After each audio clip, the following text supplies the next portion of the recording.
Hello. Hey, who would you talk to? What's going on? It's me, Mike Leopard King, Mike L. This is Legit Fantasy Football brought to you by LegitPodcast.com. It is Sunday, December 4th, 2022. That's 1220. No, I'm sorry. That's 12042022. 6, 8, 9. 6 on one hand, half a dozen on the other. Joining me as always is Brother Ray. Brother Ray, how are you this morning? Pretty good, King. Looking forward to some football today. Some big games on the slate. Some big players coming back. Get Jamar Chase coming back for the Bengals. Should be interesting. A lot of fantasy stuff to unpack. A lot of football to unpack. I agree with that. Also, a thing called weekend life to unpack. What's that? Yeah, well, lack thereof, I guess. A cold coffee just doesn't quite do it. A cold coffee doesn't quite do it. And I'm waiting for coffee to be made.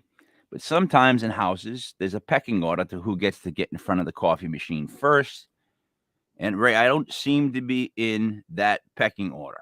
So are you trying to say you're like third or fourth? At least. Is that what you're trying to say? When there's not even 3 people home, I got to be fourth. Are you behind the dogs or are you in front of the dogs?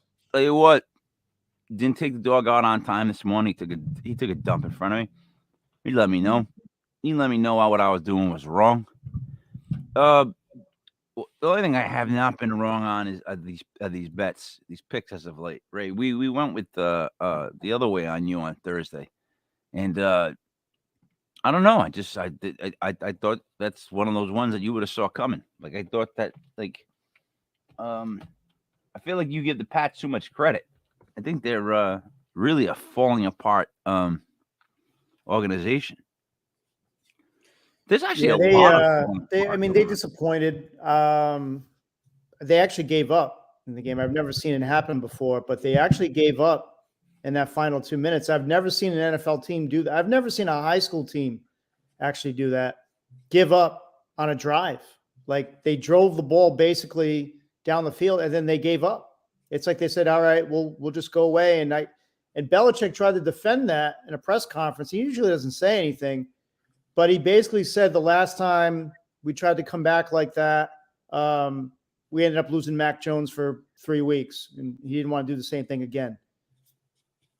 Yeah, as if he's like saving Mac Jones and this Patriots offense for like a playoff stretch when he's that's like now 2 losses. slipping. You lose in the division, it's like it counts almost as 2. So I mean, to hear him say that at home, that was tough.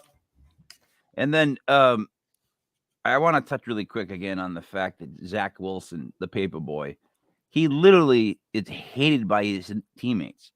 Like they're chanting Mike White's name. They're posting Instagrams of Mike White. Like they don't like Zach Wilson. Like those comments about the defense and whatnot. I guess just the way he is.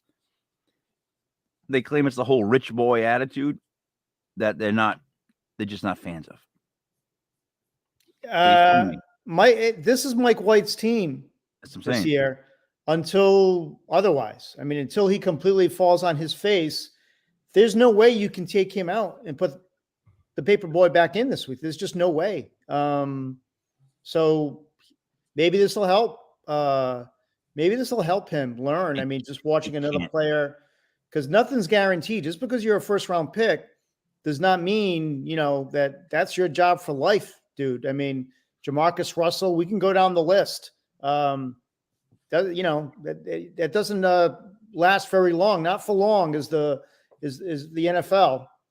But quite honestly, like this just reeks of the Jets wasting another pick because benching him and thinking that he's going to come back and have learned something after this. I don't buy into it. Like he doesn't seem like that kind of kid. I don't know. You know what I mean? We'll see. I mean, at least Trey Lance, I know there's questions about Trey Lance and with Garoppolo playing well, but at least Trey Lance is out there, defending his teammates and being really humble about the whole process. He knows where he is. This kid, for some reason, has no idea. I mean, if you think, because, after a game when you passed for 70 yards, if you think it's not your fault, then, there are a lot of problems there besides football. Have you heard anything about the Mitch Trubisky parents paying scouts? Alleged scheme that Mitchell Trubisky's parents are well-to-do and that they influence scouts to overhype their son to get him to be as high a pick as he was. And the reason that's resurfaced is because of Zach Wilson's parents. There's like this, I don't know, small investigation type group that's trying to put this like lawsuit type bombshell thing together about how well-to-do parents have been able to pay off scouts to get impressive reviews, because they were saying how both in Trubisky and Wilson's situations, they didn't have long track records of playing college ball. You don't have long footage of them playing season after season, and they ascended up the ladders, both of them, like really quick. Like from where they were the year before, they weren't even talked about really, to all of a sudden now they were, top of their class. I don't know. You know more about I do than the draft. I don't know how much weight you think that holds, but I can definitely see the fact that you could pay off a scout because a lot of those guys had like some guys saying they were great, some guys saying they weren't. So I think with Trubisky, that would be more true than Wilson. Trubisky was a shock. I think he went second that year to the Bears. So that was an absolute shock, and nobody predicted it. I will say with Trubisky, the one leg up he had on Wilson is he did play at North Carolina. So, he's playing in the ACC. He's playing against top teams, whereas Wilson was at BYU and, not playing nearly the caliber of competition that, say, Justin Fields was at Ohio State, playing the top teams in the nation. Now, the thing that got Wilson drafted was that workout, that he made that one throw running to his left, threw it off balance, fell in the bucket, and then everybody went crazy, and then he jumped up like 6 or 7 spots, which is ridiculous. But I do believe that exists. There's no doubt. I mean, with all the crooked things going on with college applications, do we really think that parents and unscrupulous scouts wouldn't do that in the NFL? That's definitely the route to go, is the scouts. You know what I mean? That's if you want to try to rig somebody, that's who I would pay off, as the scouts. I would. Hey, cousin Nick, good to see you, buddy. Hope you and the family are well. Let's see. So, Ray, let's start with the 1 o'clocks, and let's see where we end up with this. See if we're on the same page. Because I've started to make decisions about teams. It's officially like that time of the year where I'm kind of giving my final assessment. I mean, I don't see many more surprises coming out of this season, if I'm being honest. Like, I think with this long season, I think the surprises probably past us, and we're just going to kind of catch the let's see how this rides out. So let's start in Minnesota. The Jets are favored. Nope, the Jets are getting 2.5. So Minnesota's favored by 2.5 at home with an over-under of 44. Ray, I'll let you go first in this one. Yeah, I have it at 3. I have the Vikings giving 3 at home. I have 2.5. Normally, I would go with the Vikings here. I think they're a solid team. However, I think the Jets are different with Mike White, and I like their defense. May be the best in the league right now. I'd probably say the Jets are probably the best defense in the league. The matchups are not really good for Minnesota. The Jets are built to stop the run. You're going to have Sauce on Jefferson. That means Thielen's going to have to carry. I like the Jets getting 3. I like the Jets with the money line today. And I'm going to go with the under. All right, 44.5. I mean, 44. You have 2.5. I have 2.5. You have 3. I have 3.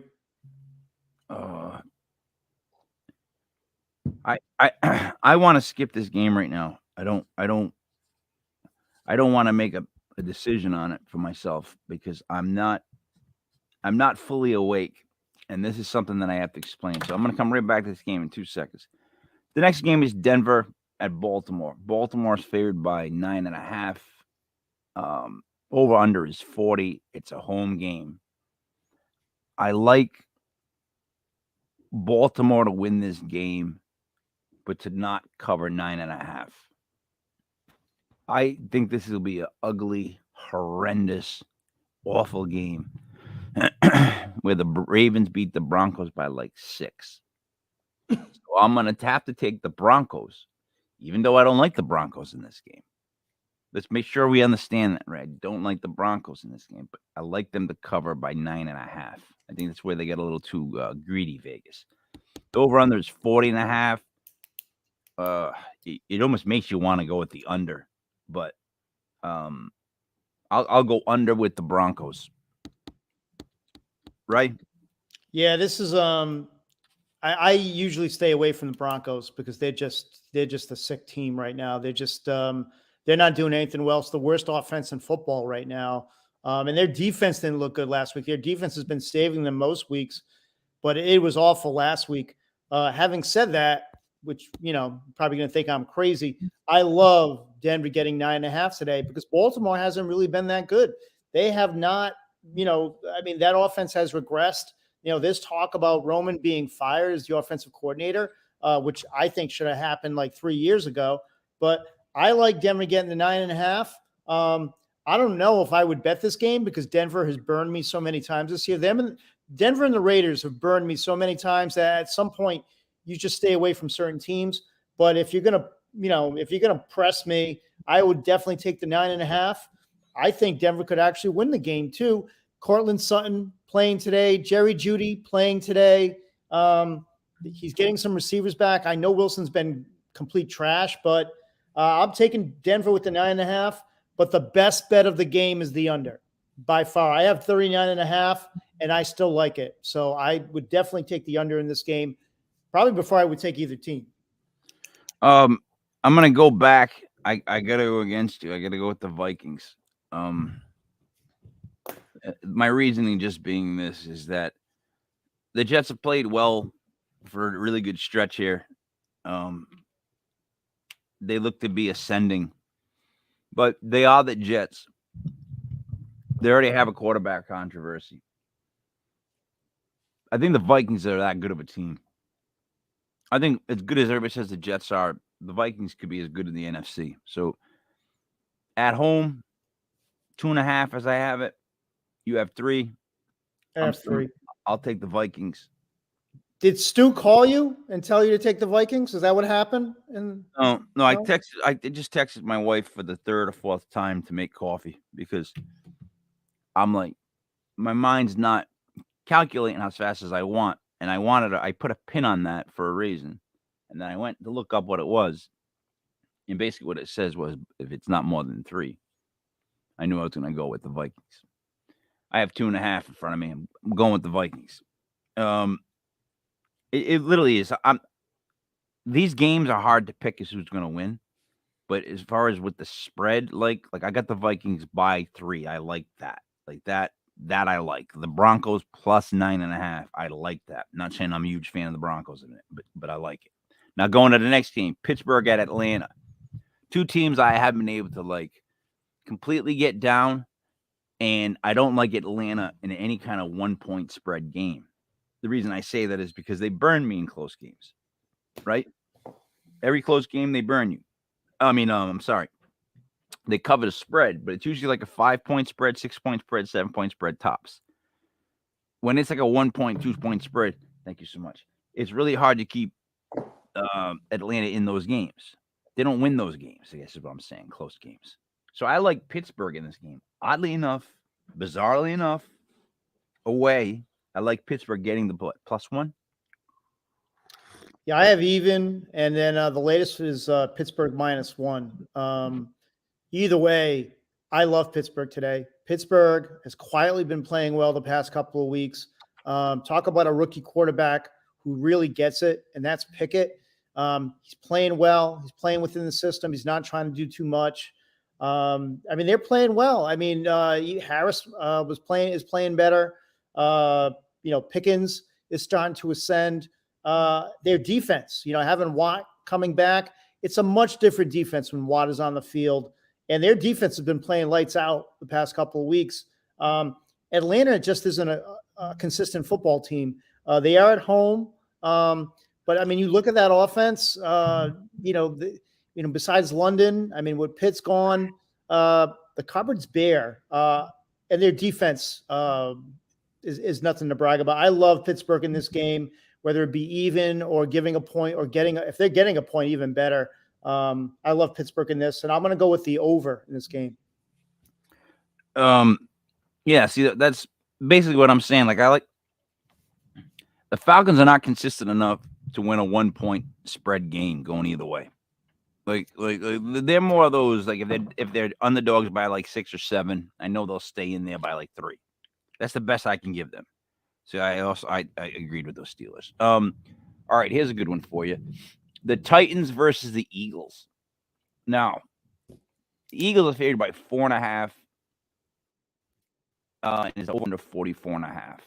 The Titans have seemed like they've fallen on rough times in Titanville. But I still think Tennessee's a decent team. I do think Philly might be the cream of the NFC East, but who do you like in the game? I'll tell you what, I like Brown in the game. Big revenge factor in the game, and he's someone in fantasy that you want to start this week. AJ Brown's going to get at least a touchdown. He's an anytime touchdown scorer, so please go there and place your bet on that. I actually like Tennessee getting the points today, and I know that's crazy because Philly's at home and it's under 7, and usually my brain would say go with the better team. They're getting some defensive help back on the defensive line. I like Tennessee in this game, though. I think this is a game that they squeak out with the points. I think Philly probably wins by 3. And I'm going to go with the under in this, but I think this is a game that Tennessee rises up. That defense has been playing well all year. So I'm going to go with Tennessee getting the 4.5. I have 4.5. See, so I have it at 4.5, but I'll take you a step further. As the resident NFC East whisperer, I would go with Tennessee to win today's game in an upset, and not because the Eagles are bad, but Tennessee's actually pretty good. On top of that, this is right around the time of year where the Eagles muddy up the NFC East. They lose a couple of games, you know what I mean, that maybe they shouldn't drop, and it makes the Giants games more important. Like, I know people are going to say, well, how does that got to do with today's game at all? Well, Ray, I've learned now through experience and having a long white beard that experience, is the best thing to have with gambling, because there are weird deja vu type moments in sports where sometimes you look at a game or a spread and you go, I kind of seen this play out before. Like, this is right around that time of year where something like this would happen. And I can see the Titans beating the Eagles on a close one in this one. Yeah. So that's what I'm going with. And I think the spread plays that out. The fact that it's 4.5 and not 6 or 7 tells me that I think Vegas knows. I think Vegas knows what's going to happen in this game. And the Eagles, their weakness right now is the run. And who does Tennessee have again at running back? Exactly. And it's not 2 or 3.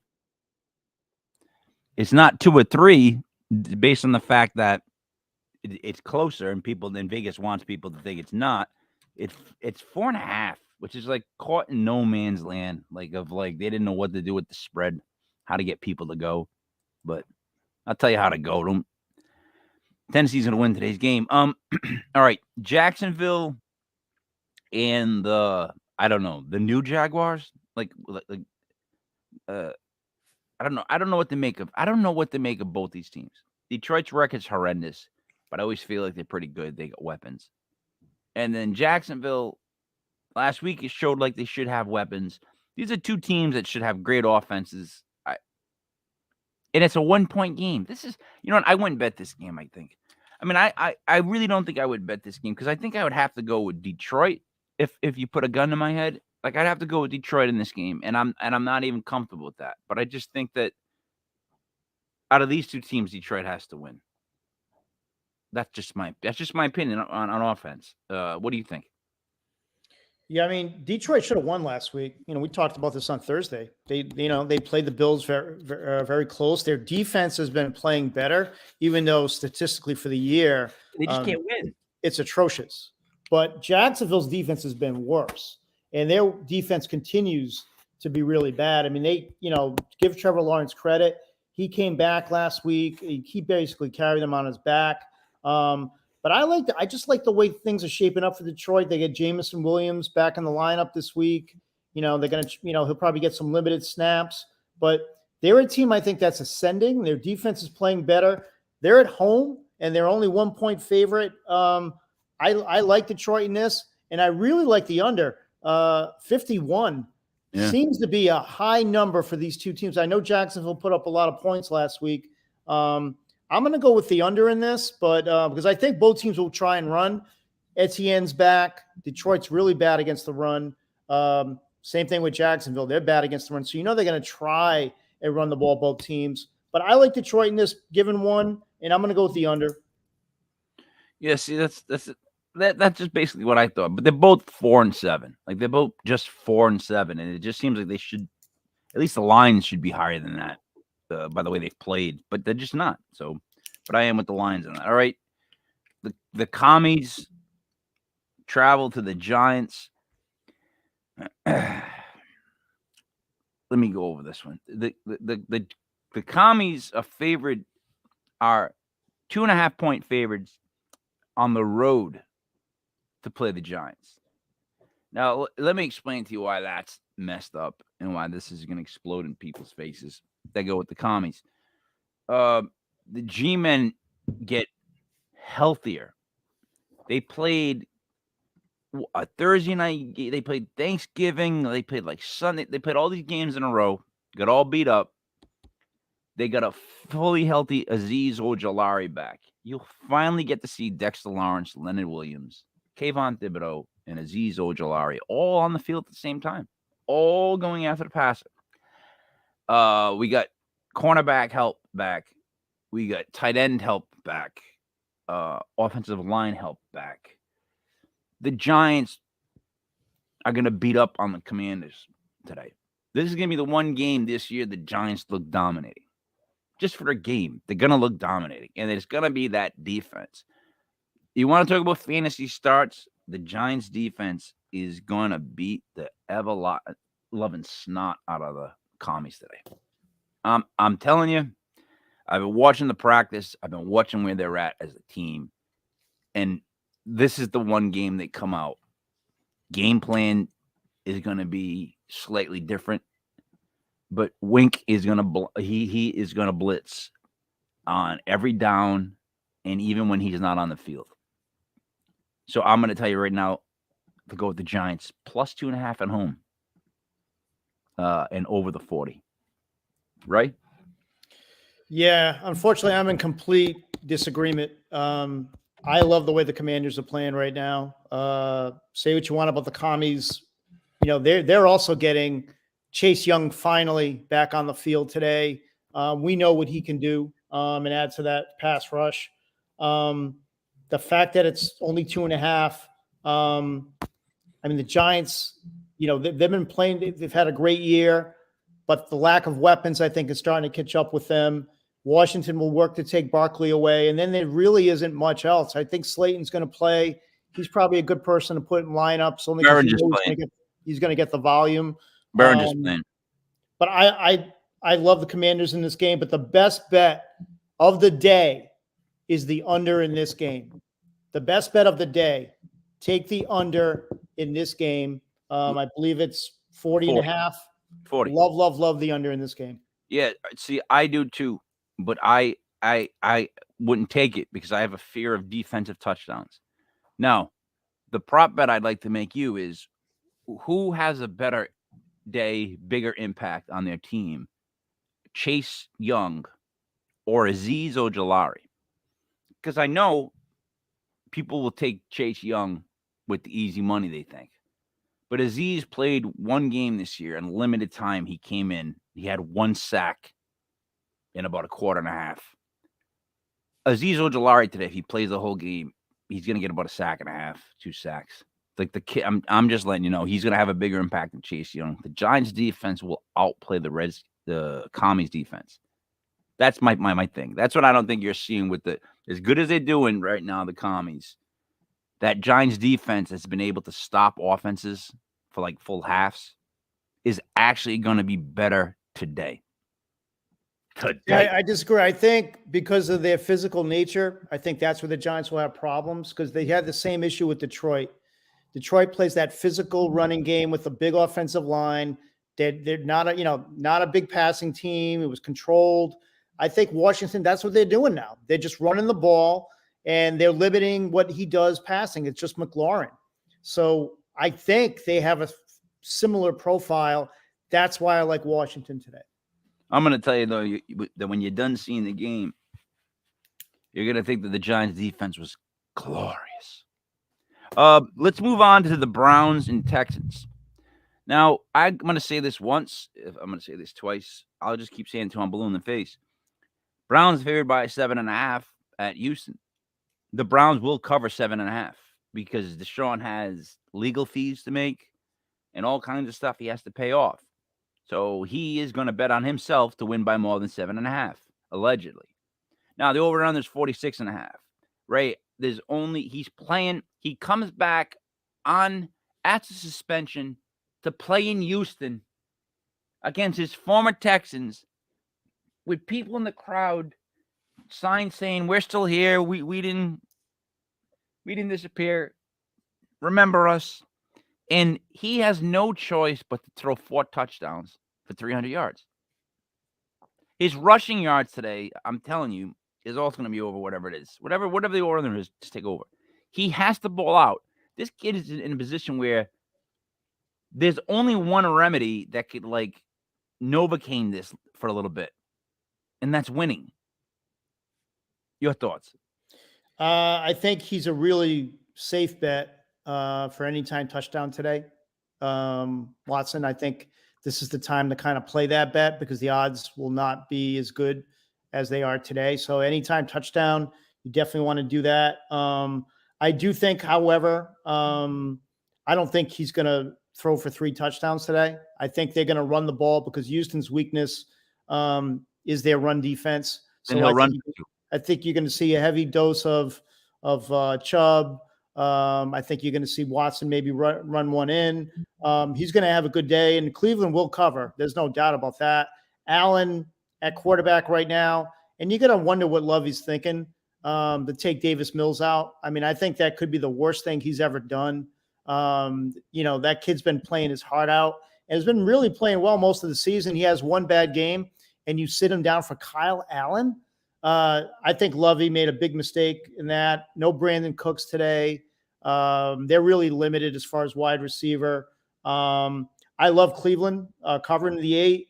I'm going to go with the under because I think it's just going to be a blowout. Cleveland's defense is really good. I mean, they beat Tampa Bay last week with Jacoby Brissett. So, Cleveland all day in this, given the 8 with confidence. It just doesn't seem like he would allow himself to get beat by the Texans. Like in the douchebag factor has to be into full effect in this game. Like he has to throw. I'm telling you, he's going to throw 2 or 3 touchdowns, maybe running another. He's going to have a gigantic day. He has to for this 1 week. I don't know. I just feel like he does for just to get things moving. I mean, that guy's the rest of his life. He hasn't played in 2 years, though. We got to remember that he has not played with live bullets in 2 years. Yeah, but you know as well as I do, right? There's some guys and there's some guys that would be a big deal to. But for someone that plays like he does, and it's not like it's not like he's young. You know what I mean? Like super young, where he's like for Deshaun, I think that's probably one of the better guys you'd want to have come in. You know what I mean? After this long and just stop playing again. It would take like I somebody don't else. think I would trot him out this week, though. Oh, I would I have don't never think trotted him out in Houston. I would have never trot Ray. I would have never let him play in Houston. I don't even know why that's even a conversation. Like I keep saying to myself, if I was him, I would have hoped that suspension was one more week. When they introduce him, can you imagine? I mean, we're going to be seeing it today. Can you imagine what that reception is going to be when they introduce him? And that's my point. He's going to get booed like no football player's gotten booed, and I don't know how long. And every channel's on him for every reason but football. He has no choice but the ball out. They have to run plays where he gets to throw the ball and do whatever he is comfortable with. They got to get him settled if they got any chance. So we both like the Browns. Let's go to the last 1 o'clock game. Would be Green Bay minus 4.5 at the Chicago Bears. Now, over under is 45. I want to ask this question. Favre doesn't look right yet, right? He just doesn't look right yet. And he looks like not only do his receivers not have any confidence, but they have no confidence because he keeps telling them how bad they stink. Couple that with the fact, though, that the Bears are the only team in the NFL that try to challenge the Giants for the worst receiving core in NFL history. Like, the Bears are just look, the Bears are horrendous. Like, why and why? It makes you go, but why? Where is everybody on the Bears? Justin Fields, who does he have really? And don't say Mooney, because Mooney's out for the year. That's true. But so now who do they have? Well, I mean, they're going to hope that Claypool develops. Claypool now becomes the number one receiver by default. But no, their cupboard is bare. I mean, they're kind of in the same boat as the Giants at wide receiver. You know, they're going to try to chase Claypool, Byron Pringle. I wouldn't pick up a single one of those guys. No, of course not. Cole Kmet's a decent tight end, though. He'll probably get a lot of targets. He's a good guy to start in fantasy today because he, by default, he's going to get it. This is an interesting game, though, because, you know, Rodgers isn't playing well.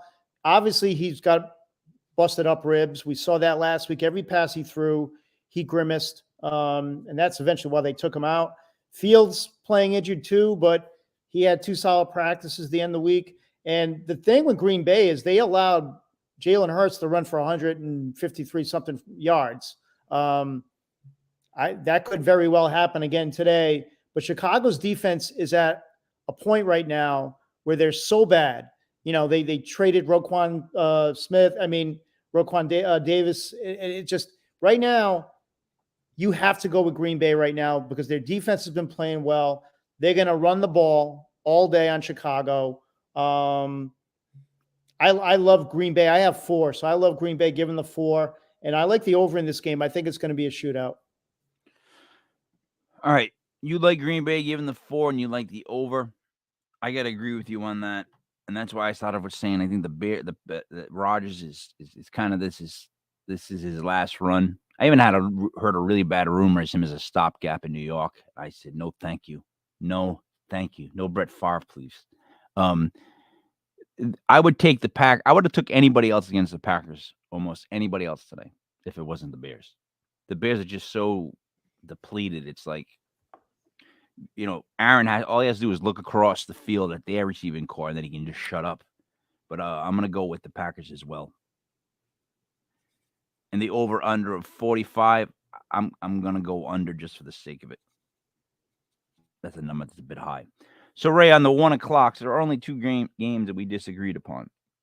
The 2 games we disagreed upon were, and I know you're going to get at least one of them wrong, the Jets and the Vikings. You like the Jets plus 2.5, and I've been taking the Jets every week this year, I think. And then I have the Vikings minus 2.5. And I don't know why I took the Vikings today, but I just feel like it's that day where the Jets get their I think a lot of divisions get leveled up a little bit, leveled off. Like we'll see how they are against them. And then the Giants and Commies, just because I know as the NFC East whisperer and as a Giants fan, and knowing the commies and knowing the Giants and knowing when to go with the Giants when I can tell that they're going to have like some sort of like, extra oomph. Is my reasoning for today. So the ones we agree upon, though, are the Broncos plus 9.5, Steelers -1, the Titans +4, the Lions minus, was it 1? I gotta go back and look. Lions -1.5. 1.5 I had. Yeah, I have 1, Detroit. Yeah. You're like a half point under me. The Browns I have at 7.5. And then we agreed on Green Bay, which I had at 4.5. You might have it 4.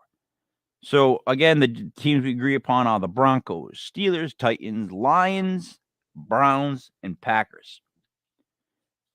We know, Ray, that was actually 5 out of 7. 1, 2, 3. Yeah, 4, pretty 5, good. 6, 7, 8, or 6 out of 8 actually. 6 out of 8 we agreed upon. Let's go on to the 4 o'clock. That's either really good or gonna be really bad. Oh, you know what? I wish I could find this, by the way. So, tell me something. Have you heard the story now about the school that Jerry Jones went to being a school that didn't was whites only? We saw the picture. Yeah, the picture has been circulating everywhere. So you have seen. I'm not bringing it up, but you have seen the photo of him circled as being one of the guys yelling at the front, but not yelling. I can't even say he's yelling because in that photo he just looks angry. His mouth's closed, and he just looks angry. But that's definitely him. And to hear him say, "Oh, we didn't know what was going on," like it was just a commotion. It's like,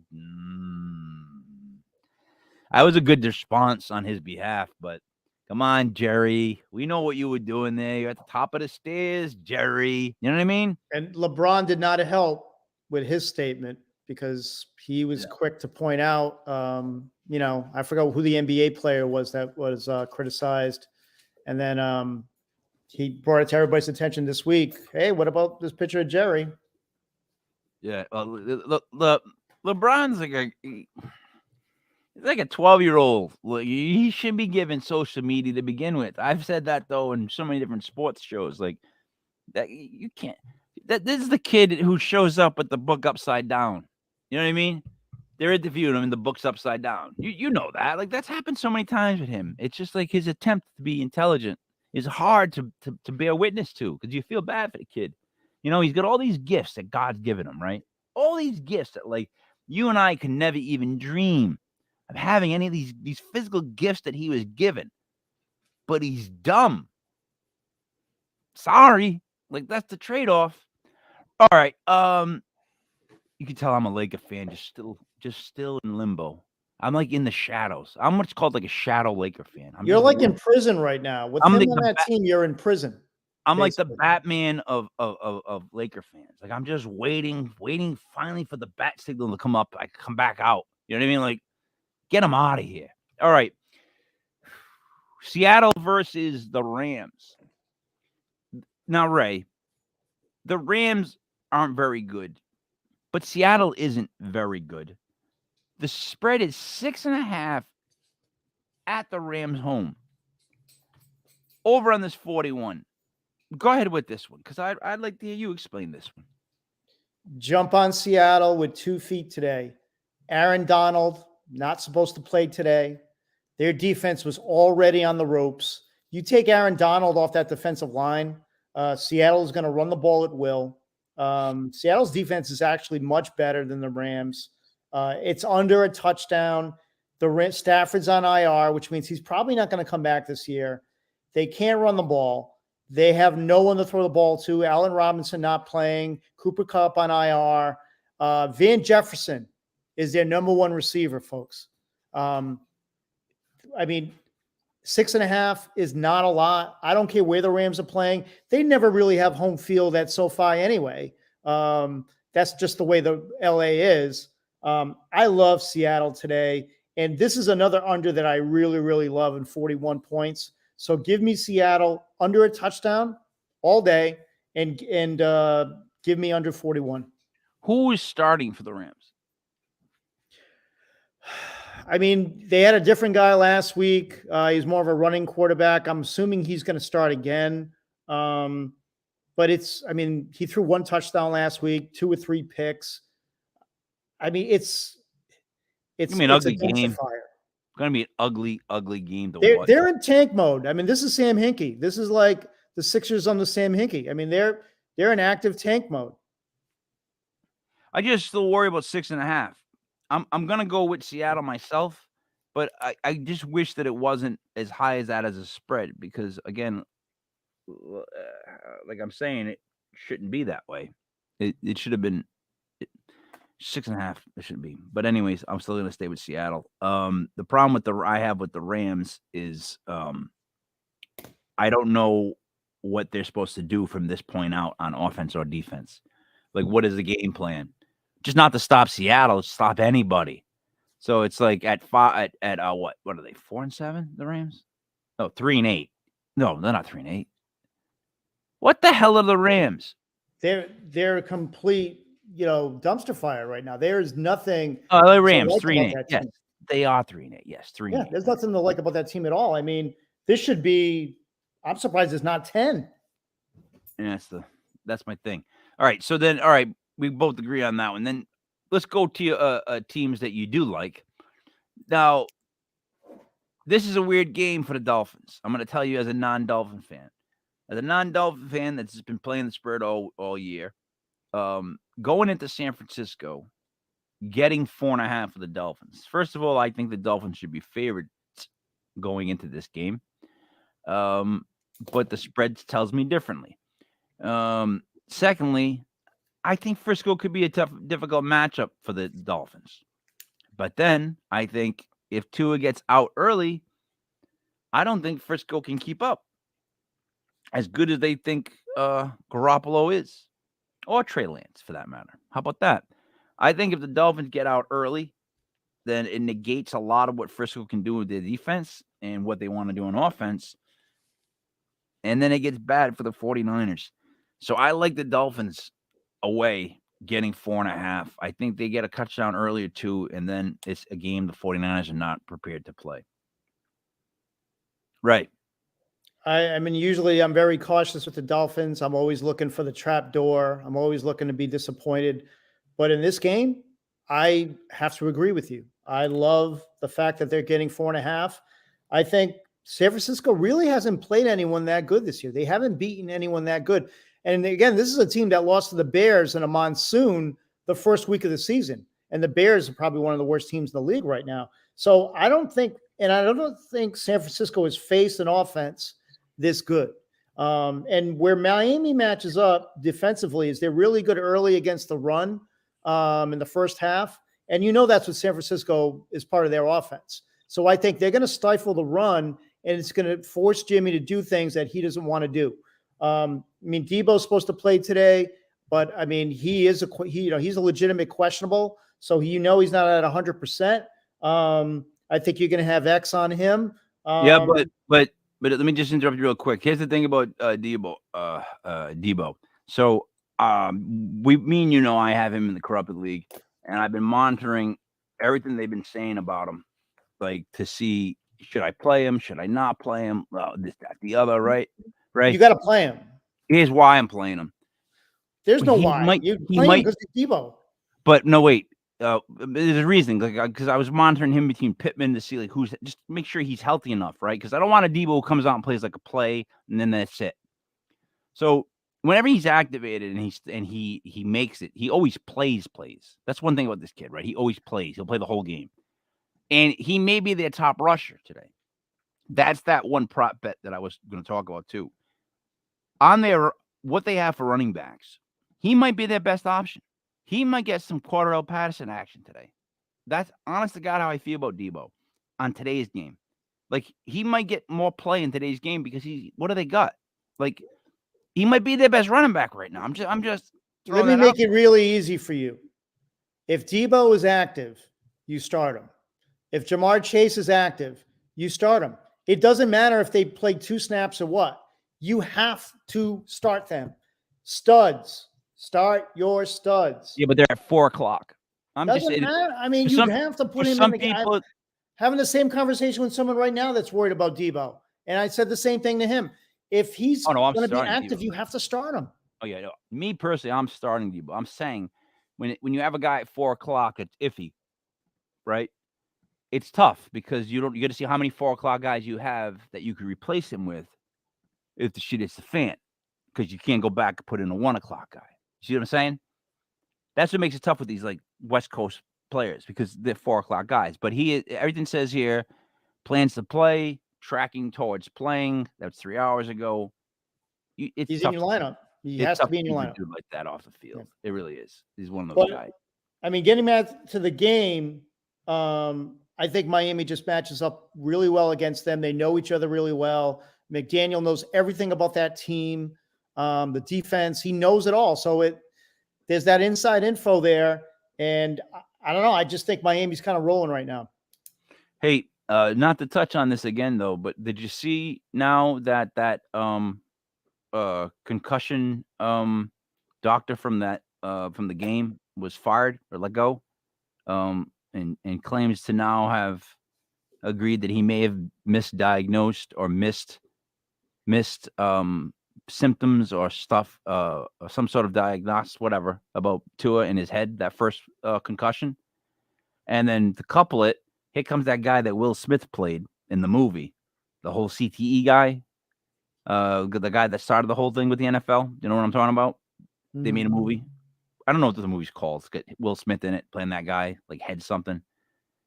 Anyways, he came on to do just a thing on Tua, and he went over the whole. He was saying about how scary it was to watch his hands lock up, like when UFC fighters get knocked out. He was saying that no matter what, that is a small form of brain, of you losing getting brain damage. Like it's irreversible whenever you're knocked out like that. I mean, I would only imagine when you're knocked out and you lock up, like you've seen guys get flatlined in UFC, that you can't fully recover from something like that. Like I've been knocked out a couple times, and it's always kind of felt like it's taken a couple of years off my head, you know? So what he was saying was having that concussion and then worrying about having it the next night, that like this guy has actually written to a letter telling him to retire, never mind to take time off. So like that's not what the NFL needs right now. I know this guy's a pot stirrer, but for the last time, I guess, Ray, I'll say that I do feel like that when we saw him hurt his back, that the deep, sick feeling everybody got in their stomach was a little more true, I think, than they let us believe. And I think hopefully if people were wrong, they're going to stand accountable. At the very least, I think that would make everybody feel a little bit better. Like that guy did get let go. He has kind of admitted to making a somewhat of a misdiagnosis, but I don't know. It is when you see somebody young and they're out there playing really good, and then they get hurt like that.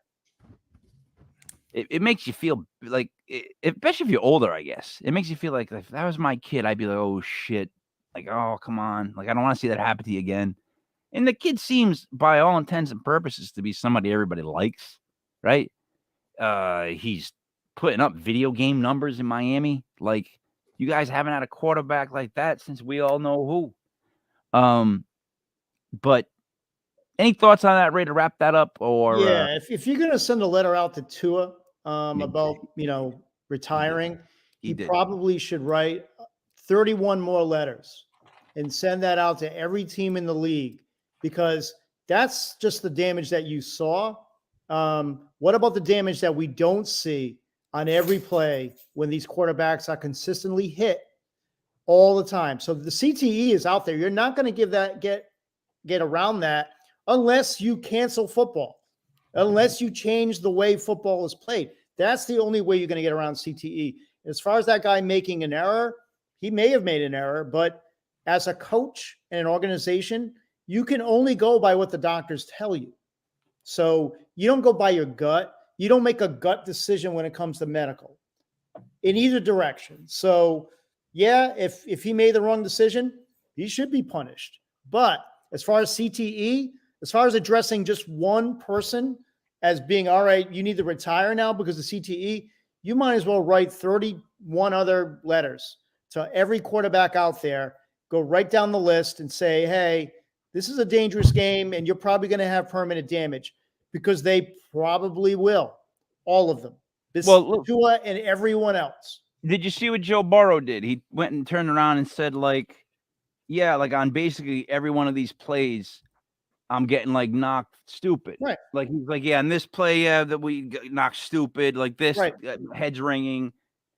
So it's kind of like, because that was my whole point about Daniel Jones. Like, dude gets beat up like a crash test dummy. For years now, you've seen him get drilled.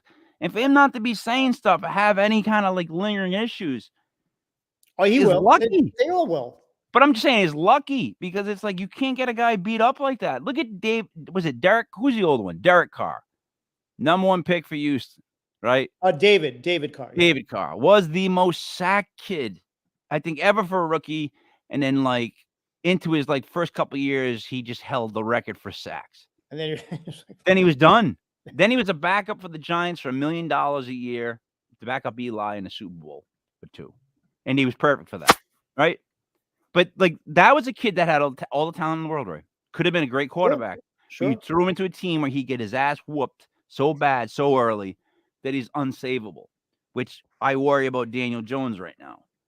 He's just taking so much that you think to yourself, what if he just goes, you know what? I don't want to play in New York. That's what it is. Like, I'm going to go have a really good career somewhere else. These people are maniacs. Like, I'm just out of here. Like, he does that to us. I don't know where he leaves us. All right. Here's a game we see every single week, right?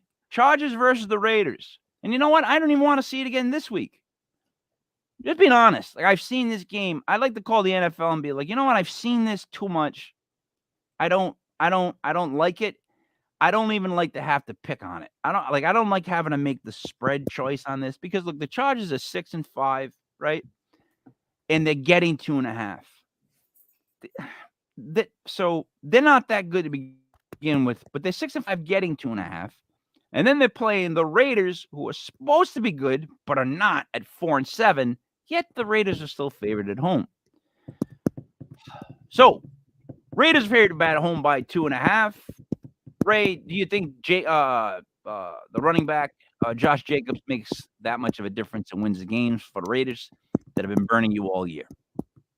Yeah, I don't. I usually stay away from the Raiders. They've burned me all year, nonstop. I've taken them in several weeks against Cream Puffs, supposedly, and they've lost the game outright every single time. Their home field means nothing. Let's be honest. Vegas, right, their home field means absolutely nothing. It's Jacobs transient. is supposed to play. Yeah, Jacobs is supposed to play.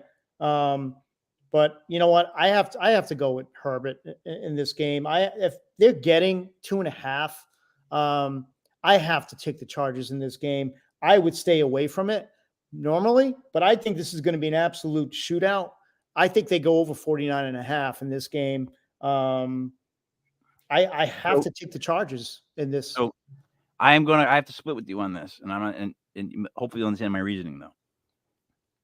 You have to take the Chargers on this, one would think. By looking at this on paper, right? And these teams, you'd be like, why the hell are the Raiders favored at home? Like, why is this even possible? And then you look at the teams where they are now, health-wise, and then you look at how they play each other whenever they face each other in the division. This AFC West was supposed to be the cream of the crop with Russell Wilson coming in. They were supposed to be 4 teams, the Chargers, Raiders, Broncos, and Chiefs, all of them. All of them were going to be great this year. It's been Stinkville. It all went to the East, the AFC East, the NFC East. It's like, forget about the West. So I think the Raiders in this game. Why? Because it's going to be one of those games where you take a lot of stuff and throw it out the window and let 2 teams that play each other so much play each other again. And therefore, the spread, the M1 in me tells me to take the Raiders. And that's strictly because of the way that they're doing this with the spread. Like either team, I think I can make an excuse for to win or an argument either way. But I got to split with you. I'm going to go with the Raiders. Let's go Chiefs, Bengals. Here's another game, right? Like what teams are we dealing with the Chiefs and Bengals? Chiefs are favored by 2.5 going into the Cincy. Over under is 52.5. Jamar Chase should be playing today. What are we dealing with these 2 teams, right? Well, I mean, two really good offensive teams, and they both match up really well. I mean, Cincinnati's at home, but I was looking at the weather report, and the weather looks good. I like Kansas City giving 2, and I think that 2 points is a trap too. I don't know. I just think looking at what they're doing at the running back position, I love Pacheco. I think he fits in really well. They just look good right now, and Kelsey looks unstoppable. I have to go with Kansas City, even though their defense has been really suspect and they've given up a lot of points. I think this is a big game, and I think they realize how important this game is. Kansas City, they want that home field advantage. I'm going to go with Kansas City. I'm going to go with the -2, but I'm going to go with the under in this game. I don't think 53 is pretty high. I'm going to go with the under in this game. Let me ask you this: who has more of a Kansas City? You're saying wants to secure a home field. Yeah, they're the 1 seed right now. They're 1. But Cincinnati, just in the Central, I still call it that. I'm sorry. By the way, I still say that. In the North, they're in the North. The Ravens are 7-4. They're 7-4. So they're playing for the division and a playoff berth, whereas the Chiefs, in my opinion, are playing for home field advantage throughout. Right? Yeah, but they don't want to go to Buffalo, dude. Like that's what I'm saying. If they win they today, don't want to go to Buffalo, Kansas City. So this game is important to them too. All right. Yeah. So that's what I'm trying to say, though. But so they know if they win today, they pass Buffalo as the 1 seed in the AFC. Totally. Well, they are the 1 seed, right? Yeah, they got to keep. You know what I mean? If they win, they are. If they lose, they aren't. That it's 9-3 still. I'm just saying they know for a fact they go up a game fully. So by 2.5, I agree with you. I'll take the Chiefs on the road for those reasons. Indy at Dallas, 8:00 tonight, Ray, as the NFC East whisperer. Again, I will tell you, the Cowboys will win today's game, but 10.5 is a good spread to take when it comes to the Colts and NFC East teams.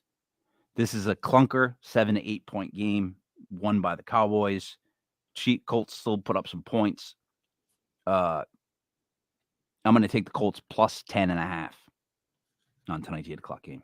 Right? Yeah, I got the Colts plus 10.5, and I have the over in this game. I think Dallas is one of the best teams in the league right now, though, if I have to look at them and be objective about it. Yeah. At home, still, I mean, the Colts, let's be honest, that was just an embarrassment, what they did at the end of that last game. I mean, their coach, he's still too green behind the ears. Matt Ryan is probably the most immobile quarterback I've ever seen in the history of the league. I used to say that about Joe Flacco, but Matt Ryan I might have more mobility in the pocket right now than Matt Ryan. He literally looks like, one of those cigar store Native Americans, the ones that are in the stores like this. He just looks bad. Now you add that to Dallas's defense. He could be sacked 12 times today. They asked Eli Manning on Matt Ryan's mobility, and Eli Manning was like, "White guy can't run." That's basically what Eli Manning was like with Matt Ryan right now. Like Eli Manning to him, even what's his name? What was the name of his alter ego? Run fast, think fast. Run fast, think fast. I mean, with that pass rush, how many sacks is Dallas going to have today? Yeah, dude, Daniel. Do you know how many Daniel avoided just by how fast he is in the pocket? Like people forget, like he avoided a lot of sacks. But then again, last week also back to my whole Giants commies game, Thibs, Ray, if you've been watching, has started to look dominant getting off the line. He had Dak like 8 times. He's just barely missing sacks because they're double teaming his side. Because Dexter Lawrence and Leonard Williams can't be covered 1-on-1. They blow up whoever. Dexter Lawrence can't be covered right now 2-on-1. Like, am I right in saying Dexter Lawrence is a Pro Bowler as of now? Like at this point, he's a beast. Their line is really strong, but I think the Commanders are going to run. I think they don't want the Giants. I know, but rushing on third down. But the Giants got back a defensive tackle another big body to plug it. I'm so happy I can't wait for today's game. I really can't. As a Giants fan, can't wait for it because I'm telling you, that defense we roll out is going to be the pride of the day. It really is. All right, so let's go on to. We have one last game on the 4 o'clock. Ray, we agreed with Miami, we agreed with the Chiefs, and we agreed with Indy. So on the day, out of 1, 2, 3, 4, 5, 6, 7, 8, 9, 10, 11, 12, 13 games. The only ones we split on was the Jets and Vikings. What's the other one? The Commies and Giants. The Chargers and Raiders, and we both took Seattle. All right, now we're on to the Monday night game. Let's see. We only missed 3 times. There's 3 different ones. So I have 8. I have a ton of one. We consider locks, I guess. Finally, we'll end up with New Orleans and Tampa Bay on Monday night. I'm gonna defer to you because I know who I'm going with, but I'm still gonna defer to you. Let you go first. Who do you like on Monday night? While I write down our pick. By the way, this is a very important game. These 2 teams are still competing for the South. Bad records and all. For the South. Bad records and all. I mean, that division is just a horror show right now. Gotta win this for the South. But this is it. Like they're both competing. This game actually means something. And these teams, New Orleans has just been horrible this year, but they still have a shot at this division. Tampa Bay given 3.5. I see a lot of traffic going to New Orleans in this, but I can't tell you how Tampa Bay lost that game last week. They're at almost 100% on offense besides Fournette. White is fine at the running back position. Tampa Bay's defense is at full strength. I don't understand, if you look at these 2 teams, how can this just be 3.5 with them at home?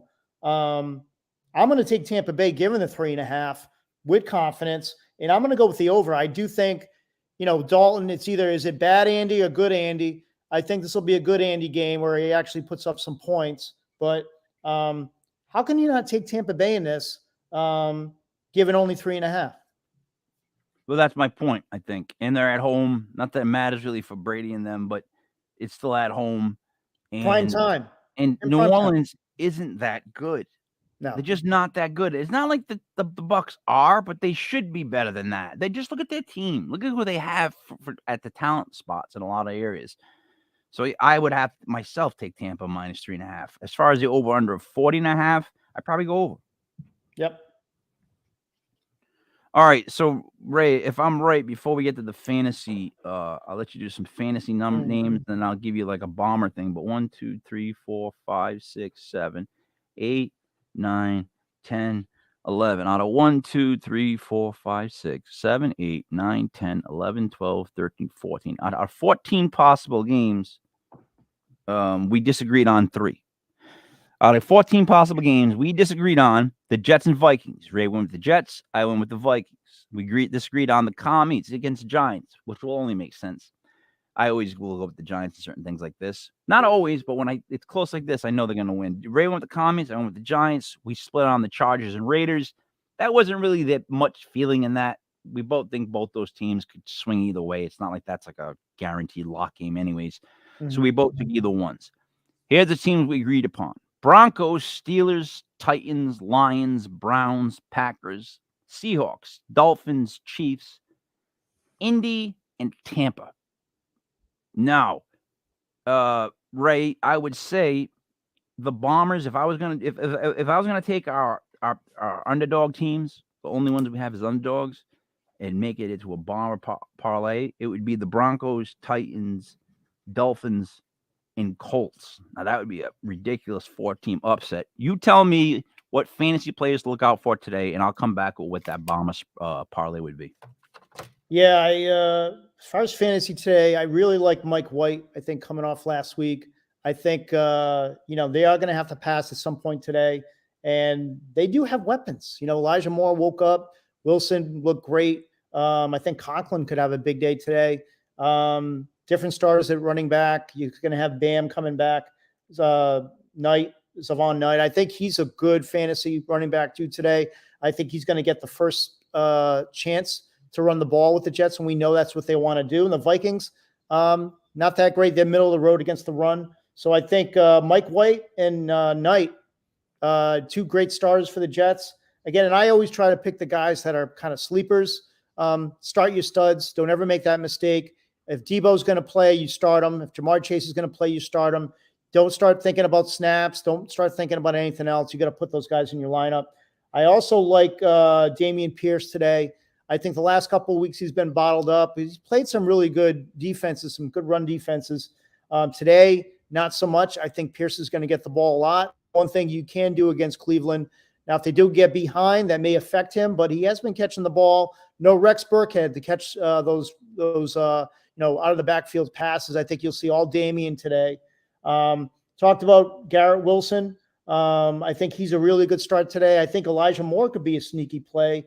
You can really get him cheap on DFS. Other wide receivers that are sleepers, I talked about Slayton. He really is the guy for Daniel Jones today. He's going to be the number one receiver with the injuries that they have. There's no question. And they will have to throw today to win this game. I do like also Chris Moore from Houston. No Brandon Cooks. You have Nico Collins, who's the default number one. But I really think they're going to need that over the middle threat, and Moore will take over for Cooks. So I like Moore, and you can get him very cheap. At tight end, we talked about Cole Kmet. He's really the de facto number one target for Justin Fields. And I think Justin's going to have to throw the ball a lot today. I think they're going to be behind, and that's just going to be the play script. I also like Gerald Everett today. The Raiders are the worst team in the league against the tight end. Everett coming off the game-winning 2-point conversion last week. I think you're going to see him get the ball more today. I like him as a cheap play in DFS. Defensively, I love Seattle. Right now, you have to target the Rams with what they're going to trot out on offense, and I like Seattle. So, you know Bellinger's playing today, though, right? I keep saying that to you. Bellinger? Yes. The Giants tight end, the rookie, the one that was really good for them and got punched in the eye against the Raiders or something.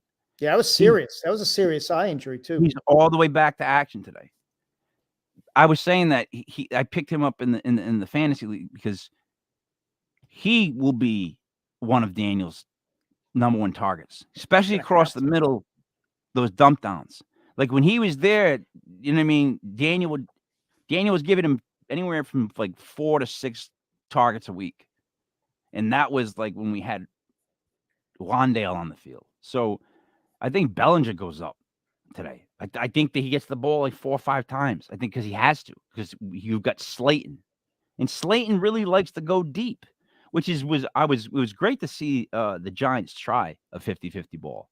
Because they actually got a bunch of guys that were supposed to be great at 50-50 balls. Wandale was. Galladay. That was his forte. That's Slayton's forte. Slayton's forte has never been sure hands across the middle. It's never been. So it's just that outside team. Guy. He's an outside guy. Same thing with Galladay. And that's why Galladay got paid.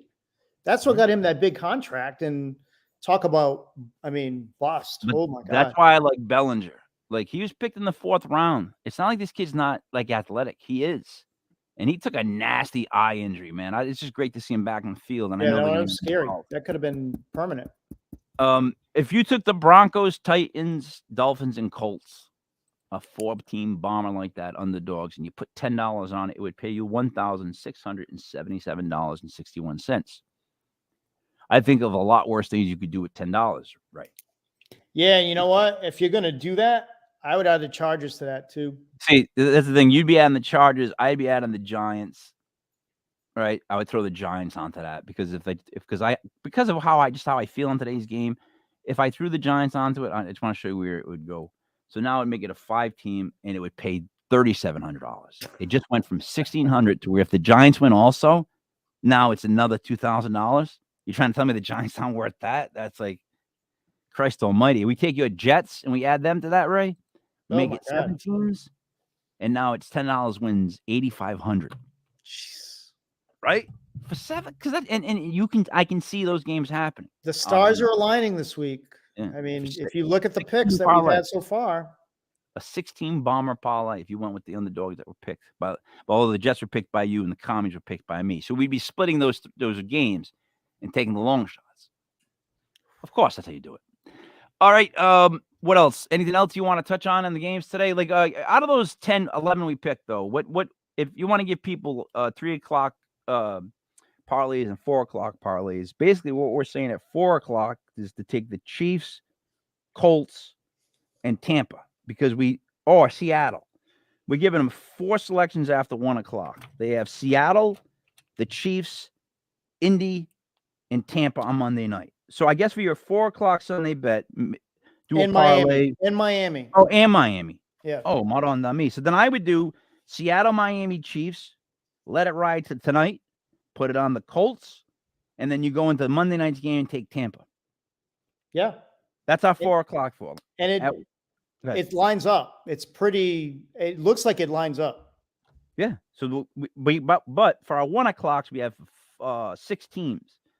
We have the Broncos, Steelers, Titans, Lions, Browns, Packers. Even if you wanted to just go Broncos, Steelers, Titans is one, Lions, Browns, Packers is the other, right? Then you get 2 little 3-team parlays. You know what I mean? It's not that hard to do. You win one of those, but you should win maybe 1 or 2 of those. Let it roll into the 4 o'clocks with Seattle, Miami, Kansas City. Then when you win that, you let it roll into tonight with you take the Colts plus 10.5. And then when you win that, right, that's when you really finish it all off tomorrow, and you go with Tampa Bay minus 3.5 in TB12. I'm going to split that up just like that, and let's see how much we do and how we pull off. And on top of that, I'm going to once again say there's 11 bets here, 11 teams we think are locks. So if we put $100 on all 11 teams, where would we end up Tuesday morning? All right. I think we got some good picks here, Ray. I'm feeling pretty confident in what we said. So hopefully people pay attention to us this week, because I actually heard of somebody that was like that made some money off the picks we gave, but like made a comment about like not all of them came out, and it was my reaction was like, what else do you want from me? Like, did I not give you Thursday night exactly? Like, I actually said the score of the game was going to be what? 17-10, and it was 24-10. Like, I was so close to how I thought the game was going to go, even scores. It's like, what else do they want, Ray? Blood? They want perfection. I digress. Got a big paranormal show coming up tonight. Gentleman's got a very large personality. I'm going to have to drink several rounds of coffee today just to get through the day, and then have myself ready for that tonight. But I am looking forward to the games. I feel like I was talking to Stu, and he says it's just a matter of time for my football team to just 1 week have a game where they just smack somebody. So we'll see if it's that now. I'd rather it be in the playoffs, but I don't care. And Ray, keep losing. Like, as long as you make the playoffs, keep losing, because it doesn't matter. Like, it's 3 weeks that count. Just 3. This doesn't matter. You're just going to make it. No, I've been saying that. They don't have to all go. I was saying to them, they don't have to all go off now. They can kind of just all kind of, pace themselves. But on a side note, though, I wanted to say to you, there's just a slim chance that I'm in the Corrupted Basketball League. I'm taking it to the first place old man hard right now. Like we're in a nasty scrap in the Corrupted Basketball League. Me and Mr. Mike Turner missed the first place because he's got 3 guys that are not playing today: Halliburton, Hart, Adams. He'll end up with 1, 2, 3, only 3 playing. He's going to have with Caldwell Pope, Durant. Oh, 4. Sabonis and Garland. And I have Huerta, Mobley, and Jamal Murray. I'm down. He's going to pass me 3-pointers. He's got me by 1. He's got me by assists. I can't do that. But blocks, I got him by 4. Field goal percentage, he could drop the more he plays. I have him in points by about 130, something like that. He'll never get me in steals. I got him by 13. And in rebounds, I got him by like 36. Like, with those young cats that I have playing, Ray, steals, blocks, rebounds, I usually that's just money in the bank for me, especially blocks, because what's his name? Kessler? I call him the big white block. Have you watched him? The kid, He blocks like 4 shots a game, but he gets you like 6.6 rebounds. But he's blocking like 4 shots. It's ridiculous when he's out there. This kid, the big white block. Yeah, rotisserie. It's all about accumulating the stats. And yeah, That's people what it's getting all hurt. about. You don't have to be like an all-star, like scoring 40 points a game. It's the stats, the blocks, the steals, that stuff determines winners in weeks because it's a category. My thing is I only have 1 or 2 people in the whole roster that are legal to drink. That's how young the team is. That's why it's just funny that I'm staying in there with him because he has like established stars. All right.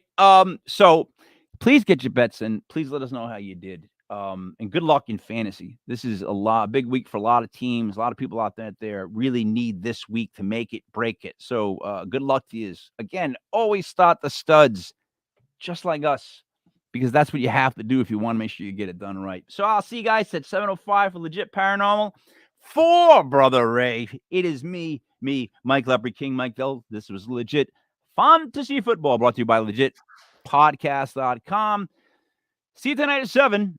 I'm going to go drink some more coffee and then get in my Giants pajamas and get my